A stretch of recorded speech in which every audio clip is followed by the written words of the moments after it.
Everybody wants God, but they do not know where to find Him. They try to see Him in churches, mosques, temples, caves, mountains, and the sky. But they forget that God is dwelling within them. If they only seek within, they shall surely find Him. But they are trying to seek Him outside themselves. Therefore they don't find Him.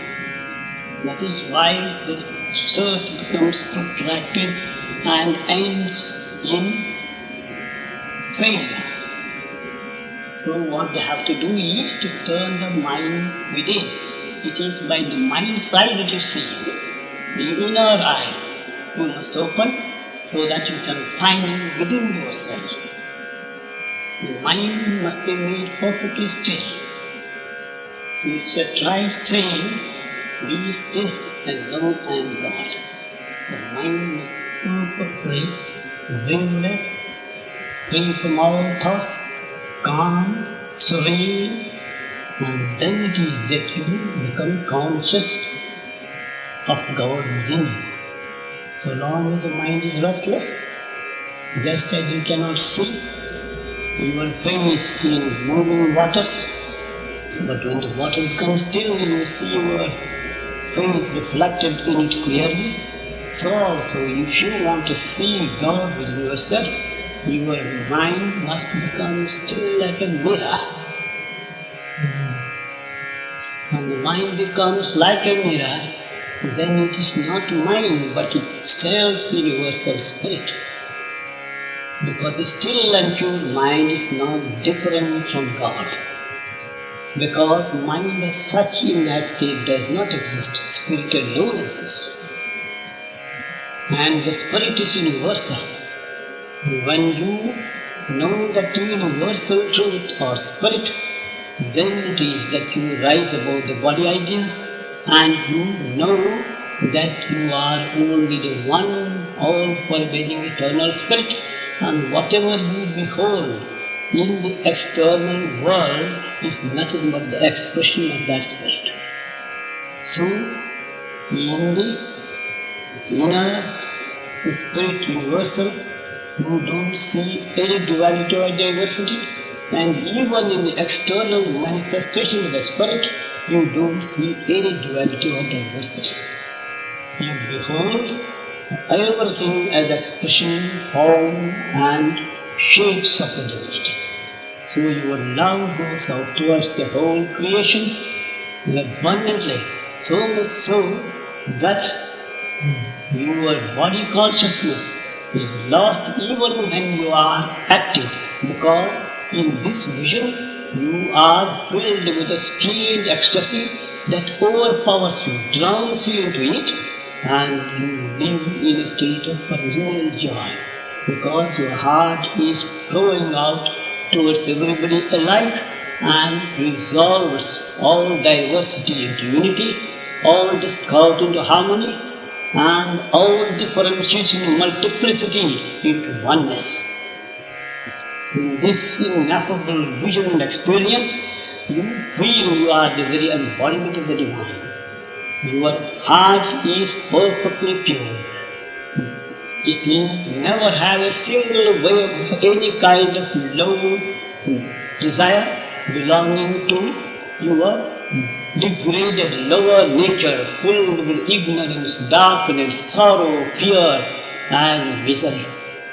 You will have elevated yourself to a state in which there is nothing but light, joy, peace, love for your nothingness. This is the state to which you arrive if you find God within you. People always think to see God is somewhere outside. This is the mistake they make. They pray to a God who is somewhere in the heavens. No, the heaven is within you. As Jesus has rightly told us, kingdom of heaven is within you. This is the great secret He taught to His disciples when He moved with them. And thereafter the disciples sought God within them, not in the heavens as we were taught to see earlier, in the earlier period of time when Jesus had not appeared. Even in India, you will find people are searching for him outside.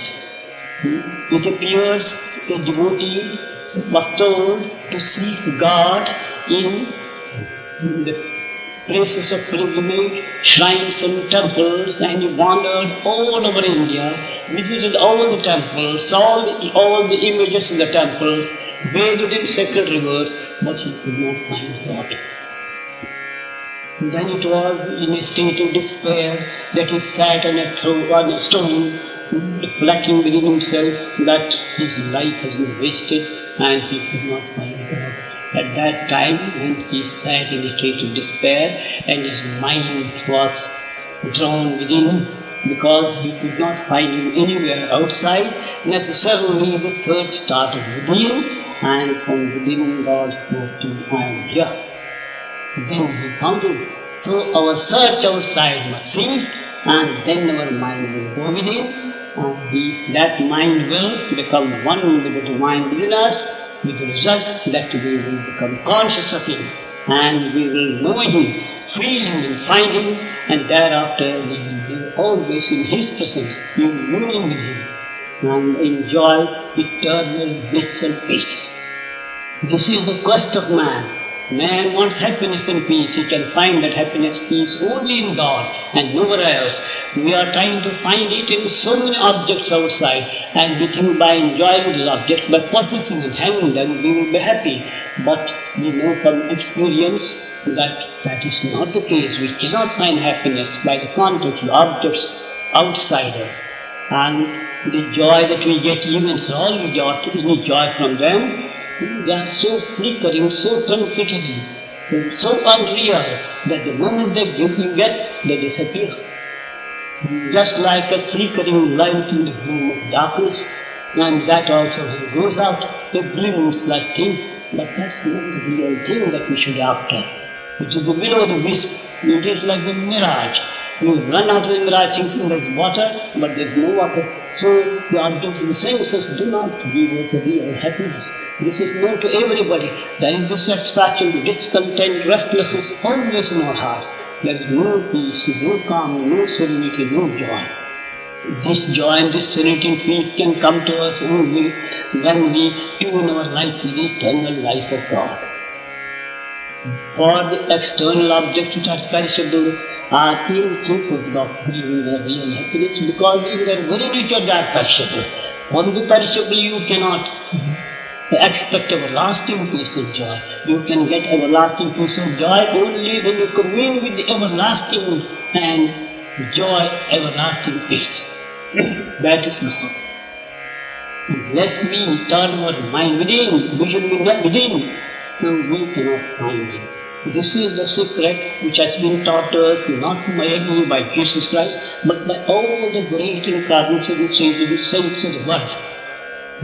They say don't seek him outside, he is within you. But people don't understand. They think they can get from outside. Alright, search outside. You will know that by searching outside you cannot get. When you get tired and disgusted with the search, then it is you come there. And the saint who have realized this truth is digging into our ears always. You see, you find him within. Know thyself. You see, within you I dwell. I am seated in the hearts of all beings in the world. I am pervading everywhere. All are in me, and I am in all. This is the great message which we have handed down to us by the great souls that have realized God, that universal spirit, and they are to us the embodiments of that spirit, because they fully realize that spirit. They are permeating through and through the love, joy, bliss and grace of that spirit. It is by the contact of such great soul cities that we get awakened, and we get the necessary strength to walk on the path. And by the grace we get the fullness of that experience which makes us know that we are the eternal spirit ourselves. Therefore, contact of saints is an essential thing for us.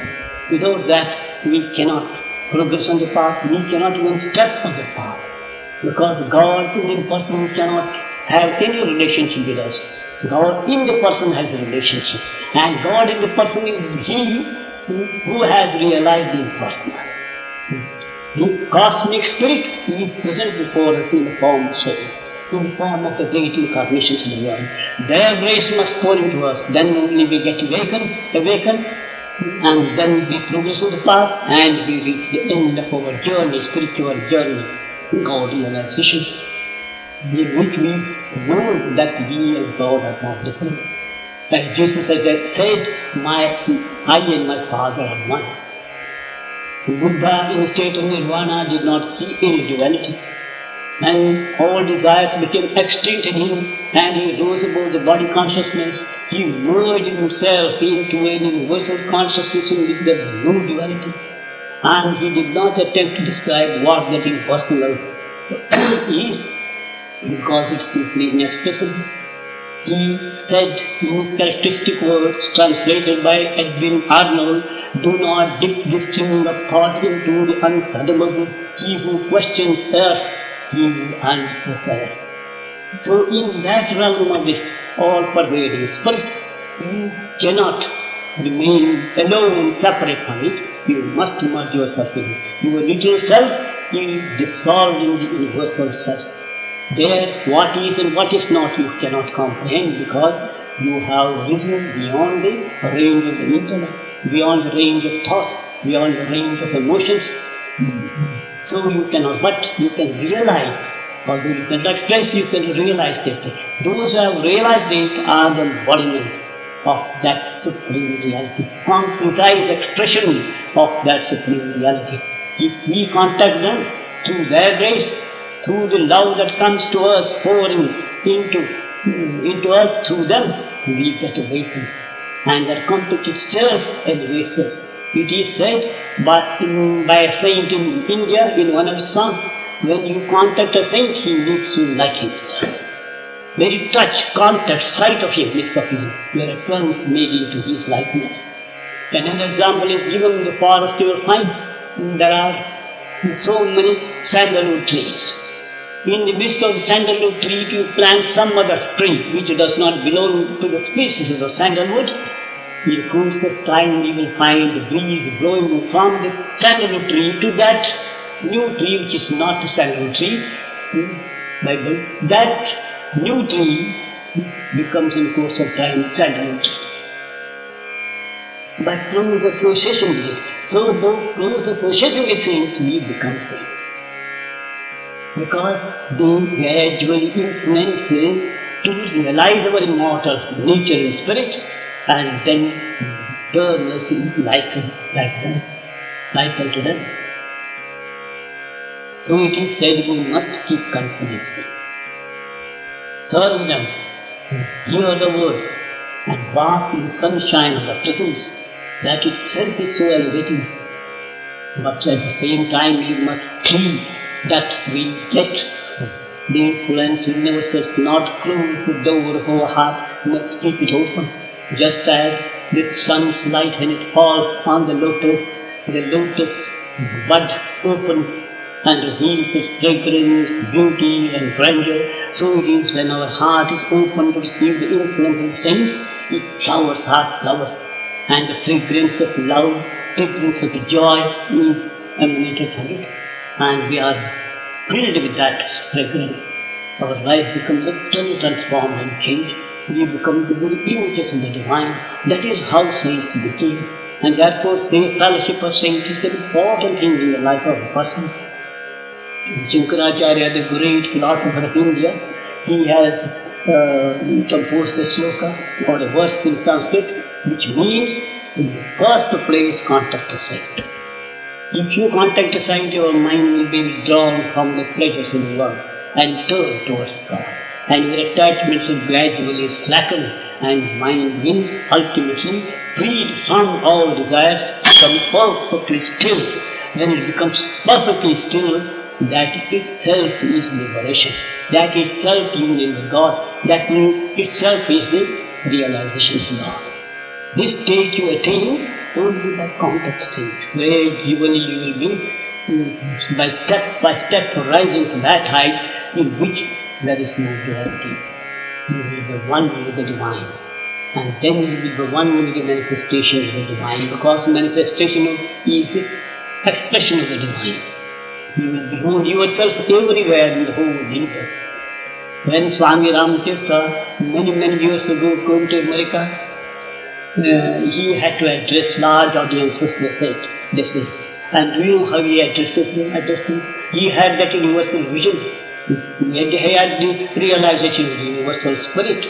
And he was addressing myself in the forms of ladies and gentlemen, universal forms of ladies and gentlemen. This was the way how he was addressing audiences, you see, of thousands of people who were sitting before him to listen to his lecture. So when an American went to him asking, "Who are you, Swamiji?" He said, "I am God, so are you." Simply said, "I am God, so are you." This was the experience of those great souls who have merged the individual self into the universal self, have realized that they are the universal self. They don't see anything as separate from them. They see everything as their own forms, as their own expressions and manifestations.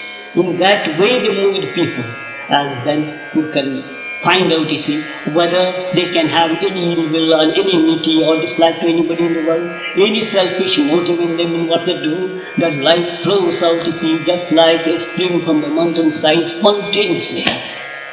They are the blessing on the earth. The earth which is trodden by them, it will come home. Because they are one with the entire universe. And that universal spirit which is not only pervading the universe and transcends the universe to infinity, in that this universe is it is only a small speck. So God's existence is unlimited, therefore He is called infinite. He is beyond space-time possession.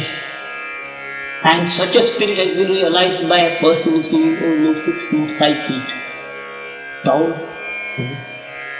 He realizes that he is one with that Supreme Spirit. Such a great privilege has been given to us by God, by giving us this gift, precious gift of human life, but we do not make use of it. And in that realization, what bliss will be always bubbling in you, pervading in you, thrilling through your entire frame. What is the pleasure that you get from the object senses? It's absolutely nothing. You can have this bliss not for a few hours, for say half a day, for a day only, but continuously for all time, after you have once got it. You swim in it, you play in it, you are absorbed in it, you are filled through and through with it, inside, outside, everywhere. There was a song by a Muslim saint in which he says, "I cannot but laugh and laugh when I hear that fish saying that it is thirsty, living in the ocean. It's living in the ocean, moving in the ocean, and still it cries that I am thirsty. I cannot but laugh and laugh at hearing this." So we are moving, living and having our being in an infinite ocean of bliss. Inside, outside, it's there everywhere, and still we are miserable. How is it we are miserable? Why should we be miserable? The reply to this, he himself gives. Why the fish is hungry, thirsty, and does not get water, living in water? It is said if the fish moves straight to the back erect, the water does not get into its mouth. It must bend on one side. Then water rushes in. So he says, unless you bend down before God, the universal spirit, and by that means give up your ego sense, then you will experience this joy which is within you and without you. So what we have to do? Bend down before Him. Lose our ego sense in His cosmic consciousness. Then we will be one with Him. And what is that cosmic consciousness? The nature of pure bliss and peace. So the definition of God in the Hindu scriptures is given as this: Satchidananda, absolute consciousness, absolute existence, consciousness of bliss. This is the definition. So God is pure bliss and nothing, unalloyed bliss. There is not a tinge of sorrow, misery, pain, or anything in Him. because He is eternal. That which is not eternal can never grant you happiness or peace. Eternity, infinity itself is bliss. When we are in a state of complete bliss, do you feel that passing of time? No, we are unconscious of time. We live in eternity. When we live in eternity, we are the most happy. When you come down to time, idea or time consciousness, we feel we are restless. When the mind is perfectly calm and serene, merged in the divine consciousness and enjoying the supreme bliss, we don't know how time passes. There is no question of time for us. We live actually in eternity, as you are saying when you were in ashram. Our Mrs. Dickoff, he said, you see, that she lived in eternity. What does she mean by living in eternity? In a state of perfect bliss. So eternity means bliss, or bliss is eternal, and that is God. We are here to get that bliss. When we are blissful within, we wish no harm to anybody. We are harming others, trying to exploit others, trying to do harm, to evil to others, because we are discontented in heart. The happy man is the most generous man. Supposing a man wants a job from a big boss, say a big man who can take him employment. He goes there and asks this man who is the secretary or somebody who is working under him, has your master taken his food? He says, why do you ask? I want to talk to him, I want a job from him. Why do you want him to take food before you see him? And after food he will be in a happy mood, he will grant my wish. If he is hungry, he will drive me away. He will take no job at all. Because he is not content with him. So happy man is generous. When you become the happiest man, is the most generous. You will try your best to make all others happy like yourself. And whatever you work for, and whatever you get from that work, you will give away as a contribution towards the happiness of the world. You will be the most liberal, most generous-hearted man, and love necessarily will flow out of you towards everybody. It's automatically, because the bliss which you are enjoying, you cannot continue with such overflows. How can it overflow in acts of love and service towards everybody? You cannot bear to see suffering others. Happy man cannot be, he wants to see him also happy. If his happiness consists in getting food, give him food, which can make him happy. If he is without clothes, give him some clothes and make him happy. Some way you feel like making everybody happy because you have found happiness. A miserable man, unhappy man cannot give happiness to others. It is said, when a man laughs, the whole world laughs with him. If a man weeps, he weeps alone. Nobody goes to him. Because everybody wants happiness, everybody wants to laugh. So laugh yourself by finding that perennial source of joy within yourself and make everybody happy. So God has been described or defined as supreme happiness, supreme bliss, supreme peace. So long as we have this ego, we can never be happy. We must share this ego by surrender ourselves to Him, by meditating on Him, identify ourselves with Him, making the mind perfectly still, and do all actions in His name for His sake, and keep Him always in our thoughts. By that way, you see, we can do away with this ego. Ego is false, there is only God. Ego sense, Ramdas has used, not ego. Ego is a consciousness, a sense which is a superimposition upon ourselves, caused by some tick of ignorance which has seized us. Don't know how it came. It's not that we have to drive away ego. If you try to search for the ego, it's not there at all. If you try to find out the seed of onion, can you find onion? You layer after layer until you find nothing there. So if you try to find out where the ego is lurking within you, try to find it out, you can never find him. Better to try to find him. And when you don't find, see that he is not there, you will at once know that you are the universal spirit. So ego consciousness, as the Hindu philosophers say, has no real existence at all. Somehow we feel we are different from God. And that's the trouble with us. The moment we know we are one with Him, we are safe, we are free. Otherwise, we are in a bondage to the self-created, self-imposed. God is the only reality. And there is nothing and none else but God. And don't think that by external change of circumstances or conditions you can make yourself happy. It's perfectly false. The richest man cannot be happy if he is not in tune with God, in body. Riches cannot make him happy. Wealth, name, position, status, power cannot make him happy. Ramdas in his wandering life, in the early days, when he was going about like a mendicant, without anything with him, not a single pie, dependent entirely upon God, and God used to feed and look after him in his own inscrutable days.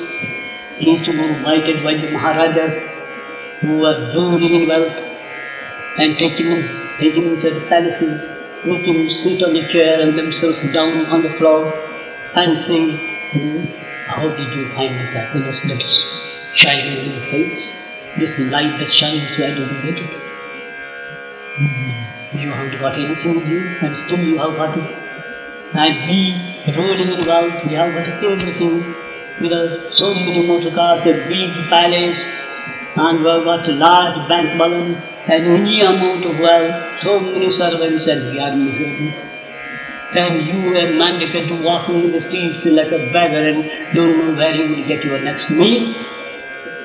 And you are happy, how is it? Ramdas told you, yes, my happiness within you. You are searching for it outside. That way you don't get it. Turn your mind within. Then you will find an ocean of joy, an unlimited ocean. Then that, and so look at the difference between Ramdas and that Maharaja. Outwardly, that shows outer conditions are not responsible for the inward happiness. Happiness and misery are states of mind, attitudes of mind. You think this is for your happiness, for my happiness, you are happy. This is for misery, you are miserable. When you have seen God within yourself, found God within yourself who is eternal happiness, then you don't care what your external condition is. Success, therefore in the Bhagavad Gita there is one sloka, it is said, Samadukka Sukha Swastaha Samalotashma Kantina.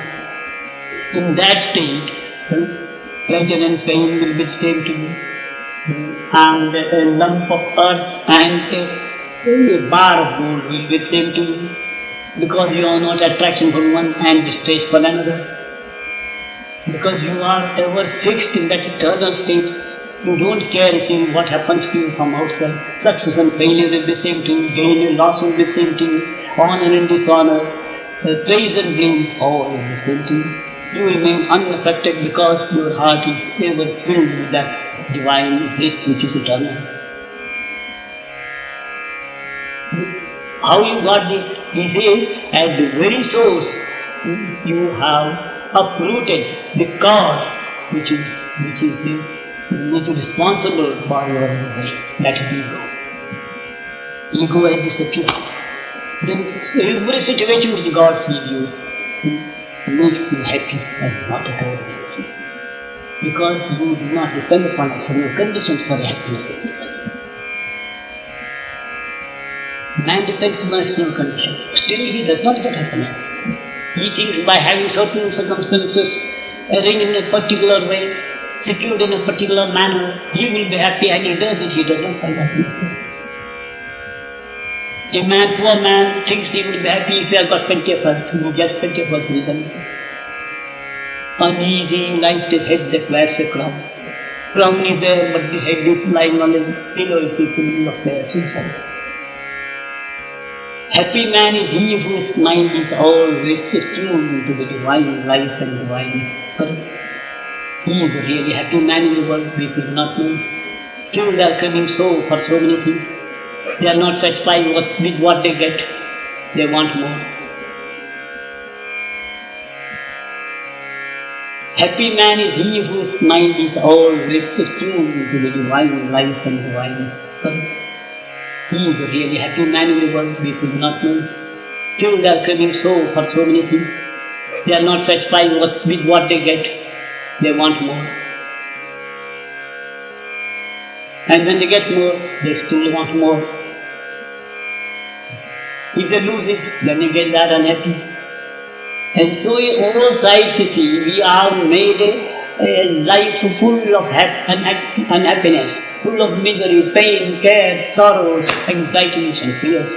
They beset us every moment of life. We are caught in this wheel of time. As this philosopher has rightly said, we are sitting on the rim of the wheel of time, forgetting there is an axle altogether. If we go to the axle, then we are at rest, because axle does not move. The rim moves.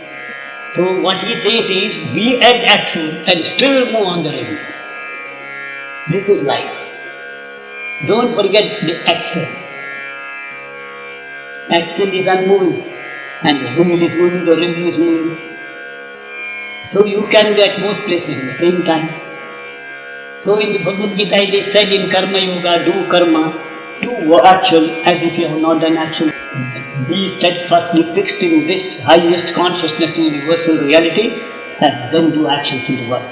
And actions will be done in a spirit, in such a spirit as if you have not done an action. There will be a spontaneous outflow of the energy, divine energy in you, and it will be flowing out for the good of everybody, without you being conscious that you are doing good to everybody. If anybody asks you, have done so much good, I have not done anything, he says. He is right when he says he has not done anything. Because inwardly he has not done anything. Outwardly he seems to have done anything. And if he uses some other expression, he says, I have not done anything, God has done everything. I am merely instrument in his hands, and he made me do it by his power. I am talking, walking and doing everything. He is guiding me all along. It is by his will the thing is done, so don't praise me. If you want to praise anybody, praise him. Glorify God. That's what he says. Because he knows thoroughly well that he is not the actor. God is in him, he is the actor, he is the doer. He is only a vehicle, and the ultimate analysis says the vehicle also is he. Not only the doer is he, but the instrument is also he. When Ramdas entered on this path many years ago, as willed by the divine, he was feeling that he was separate from God, and he was taking his name and praying to him, to take him to him, so that he can get absorbed into his all-pervading and all-transcendent way. But gradually light dawned in him that the difference between him and God is not there at all. And then he whispered into Ramdas' ears, you call yourself my servant, you no longer my servant, you and I are one. Because he caused this ego to disappear completely. His grace descended in such abundance, with such a powerful force, that the ego disappeared. Just as at this appearance of light, you see, darkness disappears. And so continuous thought of him inside the heart removed removed totally this ego sense. And he felt this again, that's the thing they have not become. For realizing God, seeing God, you are not to go anywhere.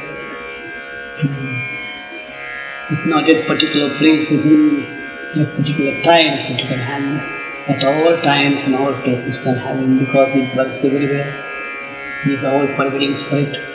He is now here with us. We can feel him, we become conscious of him, and recognize his presence everywhere about us.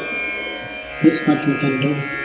That's so many struggling to purify the mind, but they don't get anything in themselves, because they are egoistic in their struggle. Egoist struggle does not lead us far. We don't achieve anything. At the very beginning, when we struggle to have him, we must bend down before him. Surrender ourselves to him. Oh God, I am messenger of yours. And then do anything that we have to do in a spirit of surrender to Him, feeling that He is making us do everything. They say the best prayer is that which God Himself has put into our mouth. So let Him make us pray to Him for the right thing. Let us not egoistically pray to Him for things which we consider to be best for us. There was a poem which Ramdas read several years ago. The heading of the poem is Unanswered Prayers, in which the person who composed the poem prays to God, "Oh God, my prayer to you is, don't grant my prayers. Don't grant my prayers," that's the prayer. In my foolishness I may ask for so many things which are not good for me. I leave everything to you, you give me what is best for me. You know that. Child in its foolishness asks for the mother so many things which may do harm to it. If it leaves to the mother to do what it likes, what she likes for him, then she will do the best for him. But the ignorance and foolishness who ask for God, give me this and give me that. He is called Providence. So He is a provider. He provides us whatever we need. Worldly things we must never ask Him. Material things we must never ask Him. Ask Him only to give us the true devotion which will ultimately make me know that I am one with You. Give me that devotion. I don't want anything. Other things You provide me always. But we have a right to be provided by You. And you give. First seek the kingdom of heaven and everything else will be added unto you. We have deepest Christ way, how to that. And we are asking for wealth, glory, name, fame, power. Not the right thing. These things get us more and more involved in this material life and forget Him. He gives what He thinks best for us, that is enough for us. To keep our body and soul together, maintain it, and maintain those who depend upon us. He is sure to give us as much as we require. Therefore it is said we must not be discontented with the situation in which we are placed, but discontented at heart for not having Him. Not having His vision and His experience of our realization of Him, or union with Him. For that there must be discontent. But we are discontented with our worldly matters and not discontented with Him for Him, for His sake. So we don't progress towards Him. So leave the material things to Him. Let Him decide what is best for us. Let Him give us what is necessary for us. He knows it. Only at heart we aspire for Him. Aspire for Him. Dream, oh God, I want to see You. My life is wasted and I have not found You. Make my mind pure, make my mind still so that I can be conscious of You. I have been told by sages, saints and great incarnations in their teachings and their words that You are within my heart, but I am not aware of it. Make me aware of it. It should be the sort of prayer we must offer to You. That's it. Yes? About when the mind begins to come under control, where the mind can find its peace until the ripples of the mind will become quiet enough to enter into the light. Tell us a little something about the borderline consciousness where our egos are neutralized and the light of the new day comes. Would you talk about that phase of realization? Ramdas will tell you his own experience. What he was doing for the first 2 or 3 years was that he was taking God's name continuously and bringing into his mind God's attributes. That's all forbidden. He is eternal, He is infinite, He is all peace, all power, all wisdom. These thoughts he used to bring into his mind, and in his mouth he was repeating God's name continuously.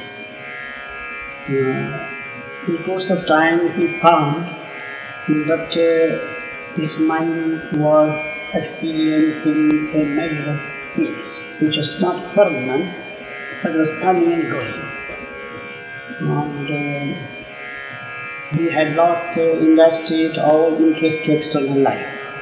Attractions towards the object of the senses ceased completely. He was living a life which is completely detached from the world. If this name was running on his tongue like an unbroken stream, and the mind was thinking of God during the day, while dwelling upon such attributes, these attributes, all pervading, etc. In this state he was taken for the darshan or for seeing a great saint.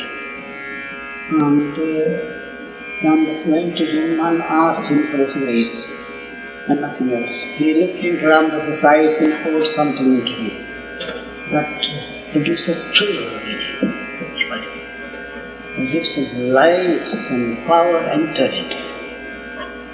He didn't speak anything. And on the spirit, his object was gained by going to see him. So he returned. Soon after that, God again told him to go up a hill, which is in the neighborhood. And he went up the hill. He found there were so many caves on it. He selected one cave for his stay. 20 days he stayed there. He had not a wink of sleep. In those days he was not at all sleepy. He used the whole night think of God and remember his name. That was what he was doing. And still he was able to maintain his health very well. And food also was regulated to such an extent that he did not take the usual food but was living on fruit and milk. The fruit, the commonly available fruit in India is banana. He used to have 1 or 2 bananas morning and 1 or 2 bananas evening, a cup of milk on 2 occasions. Like that he was doing good. But absolutely no sleep and never needed it and never felt like having it. He thought if he slept he would forget God. That was his fear. So he kept awake the whole night. In sleep he forgot him. So he wanted to keep up the remembrance of God all the 24 hours. When he was walking, he used to repeat the name. When he was sitting, he used to repeat. He was talking very little in those days. And then he moved the cave for 20 days. He was finding that a strange light was coming to him. On the 21st day, when he came out of the cave in the morning, he found a light for him everywhere. The whole universe seems to be enveloped by a strange light, a glow. Where from it came, he didn't know. And he was rushing here and there, looking upon every object as a manifestation of his beloved God within. So he used to go and embrace and jump and embrace trees, rocks, and he was behaving like a madman. A man was going on some work by the side of a tree. Ramdas rushed toward him and embraced him. He thought he was being assailed by some mad fellow. Then Ramdas took him by the hand and made him come to the king, sat near him and talked to him. But then he thought Ramdas was not a madman. Then he left the place. In those days, he was feeling the presence of God in each and every object. When he was taking his food he was taking in this manner. In the morning he would go for alms at houses and receive in a small pot of aluminium so much of 1 handful of rice, which he would take hill, and there was a stream flowing down from the hill. He would take water and wash the rice and fill it with the water, and then have 3 stones, raise a small oven. On that he will mount this and pick up some sticks that have fallen down from the trees and make a fire and boil the rice. When it's perfectly boiled, he will have it poured or put over some leaves which you will pick and then stick them into the patravadi, what they call it, a leafy plate, etc. On that you put. And would wait until it becomes cool. When it becomes cool, he found so many squirrels come near him. And he would also give them some, and they would all eat along with him. This was the practice for 20 days. They were so tame and so good to him, they used to share with him that food. And he had nothing else, no milk or curds or ghee or any other preparation, salt and chilies, nothing of the kind. Only that rice he used to take 20 days, I take only once a day that time.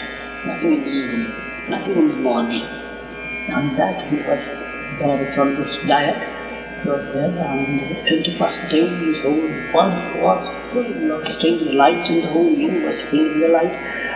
Everybody appeared to him in the manifestation of God. This was the state that came to him. Before that, he used to get glimpses of the light. Mind used to be calm and serene, free from all attractions towards the world and worldly objects, and those lurking desires, passions, lust, greed, and all, they had gradually disappeared. They had a hold on him in the early stages, and he was feeling very restless. They lost their hold on him because God's grace began to pour in, so to say, with such force, there was no room for any desire to be weak. The mind was getting purer and purer day by continuous remembrance of God. That's the only way by which you can bring out the hidden God within and fill your mind, your senses, your body, all through. This is possible only not by any other exercise or anything. You cannot control the mind. Mind is always trying to catch you while you are trying to catch it. It doesn't want to lose its hold on you. Only way you substitute in the mind for the desires that are the thought of God, the radiance and light of God, by constant remembrance and meditation of Him, so that the indwelling God can pour Himself out and fill your mind. Then there is no scope of any thought of the worldly things to be present in you. If you are filled with ecstasy, and this is to spill away. In that way, you see, he wandered all over India, without anything within. God in a mysterious way protected him at every place. God within and God without. Without God, without is in human beings. Human beings are the form of God. You'd say this is God, that is God, everything is God.